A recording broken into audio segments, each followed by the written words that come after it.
السلام عليكم ورحمة الله وبركاته. عدت لكم في فيديو جديد، وهذا الفيديو هذا عنده واحد الأهمية خاصة لأنه كيتعلق الأمر كيفاش نصوبوا سلو بمعايير صحية.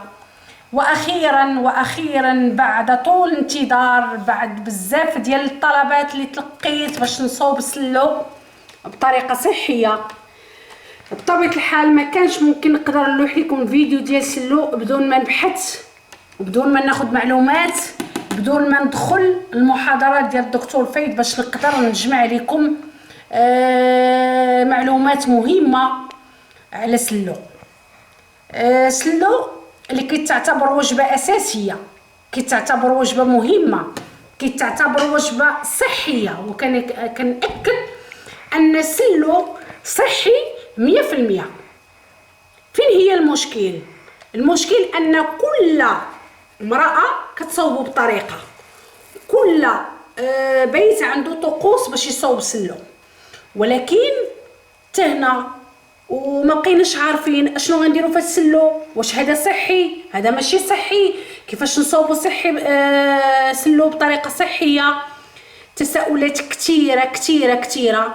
الفيديو ديالي غادي نقسمه لثلاثه ديال الفيديوهات، او بليتو الموضوع ديال السلو غادي نديروه في ثلاثه الفيديوهات باش نعطي الموضوع ديال سلو الحق ديالو، باش ياخذ الحق ديالو. لان 3 سنوات وكتجيني طلبات كثيره، اولا ما لبيتهاش لان ظروفي الصحيه كانت كتمنعني انني نخدم، وبطبيعه الحال نظرا لانكم معززات عليا، ونظرا لان الموضوع لاحظت ان الموضوع كنشوف في اليوتيوب سلو ماشي طريقه صحيه اللي كيتصوب بها، فانا قررت انني نبحث ونشوف ونقلب حتى نلقى الطرق الصحيحه باش نصوبوا سلو.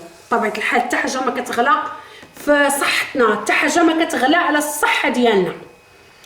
اذا الفيديو الاول هنا كيفاش نصوبوا طحين ديال سلو. اذا الفيديو الاول كيفاش غنصوبوا الطحين ديال سلو، انا غنعطيكم اختيارات كثيره وغنقول لكم كيفاش تخدموهم. اول اختيار هو القمح البلدي. هذا هو القمح البلدي، انا خديته غسلته ونقيته باش خليته هكا باش توصلت لهاد النتيجه ديالو النهائيه. يعني كتنقيه من الحجار، كتنقيه من الشوك، كتنقيه من كاع الشوائب، كلشي. هذا هو القمح البلدي. لاحظوا الحبه ديالو، عرفت كي كيكون راه كيكون عامر بالنقا. انا غنوريكم الخرطال كيفاش داك النقا اللي في الخرطال كان الدوبل ديالو هنا في القمح، وكلشي هادشي غسلته قاديته صوبته ونقيته. المهم بقاو معنا. هذا هو القمح. كنشدوا هذا القمح كيف ما قلت لكم، كنقوموا بالغسل ديالو، كنقيو كنصوبوه، غادي نشدوه وغادي نحمروه في الفران، من بعد غادي نطحنوه. هذه هي الطريقه باش نصوبوا الدقيق ديال سلو. اذا الاختيار رقم 1 هو القمح. الاختيار رقم 2 الشعير. نفس الطريقه، خديت الشعير غسلته حتى هو راه كيكون عامر بالتراب وعامر بالحجر وعامر بالشوك. يعني المهم انا غنخليكم مثال ديال الخرطال باش غتشوفوا كيفاش كان وكيفاش انا رجعته. هذه راه هي النتيجه النهائيه. باقي ليا انني نحمرو في الفران، هذاك غادي نديرو لكم ان شاء الله فيديو اخر. انا غير كنوريكم الحبوب او الركائز الاساسيه للطحين ديال سلو. الشعير. الركيزه الثالثه اللي كنقترحها لكم هي إيلان. ها هو هذا حتى هو باقي ما نقيتوش. انا كيف ما قلت لكم عارفه ان عندي العوينه مريضه، فكنخدم ويعني ما كاينش اللي يعاونني، استعصى عليا لانني نخدم كل شيء او ميم طون. سيرتو الجلجلان البلدي راك عرفتوه في تماره، فخدامه هكا وهكا. الحمد لله الله يعطيني الصحه باش نقدر نكمل معكم هذا السلو بواحد الطريقه. وانا كنوعدكم ان الطريقه ديالي غتكون صحيه 100% وغتكون حصريه، لانني انا خدمت على المحاضرات ديال الدكتور فايد القديمين والجداد وحاولت نجمع الفكره الاساسيه. كيف ما قلت لكم إيلان حتى هو الطحين ديالو كيجي في سلو مزيان صحي، ما عندنا ما نقولوا. الطريقه ديالو طاق الحال كنشدوه كنقيوه وكنشدوه وكنحمروه، حمروه في الفران، حمروه في الكوكوط، حمروه فاش ما بغيتو تحمروه. من بعد كيتجمع هو والحبوب الاخرى وكيمشي عند الطاحونه وكيطحنهم. الاختيار اللي بغيت ندوي عليه واللي خليته هو الاخير هو الخرطال.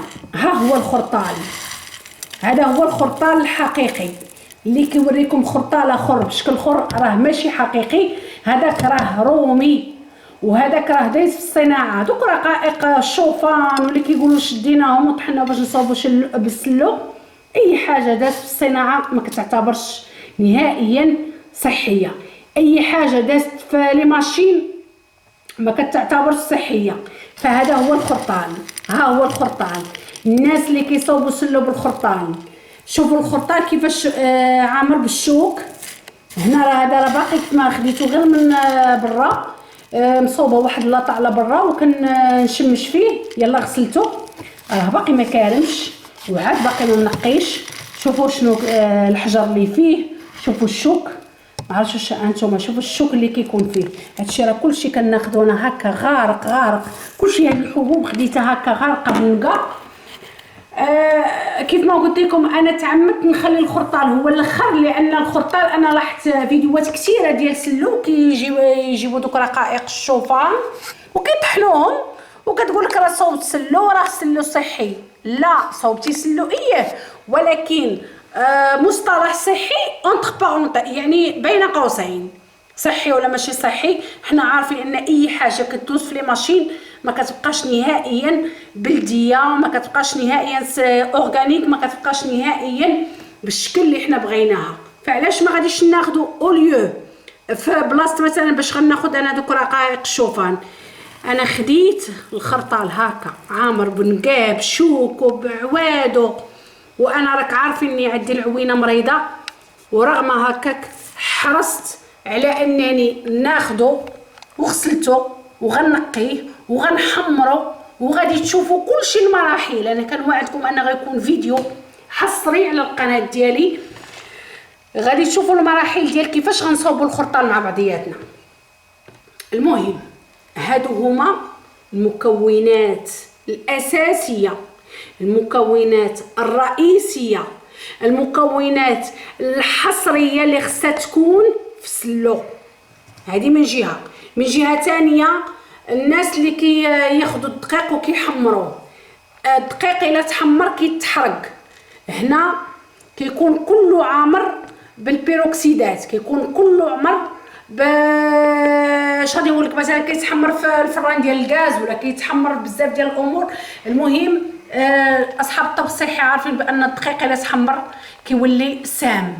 فهنا جات الفكره على اننا ناخذ حنا الحبوب هكا ونشدوها ونحمروها صينه، ومن بعد عاد نديوها للطاحونه باش تطحن.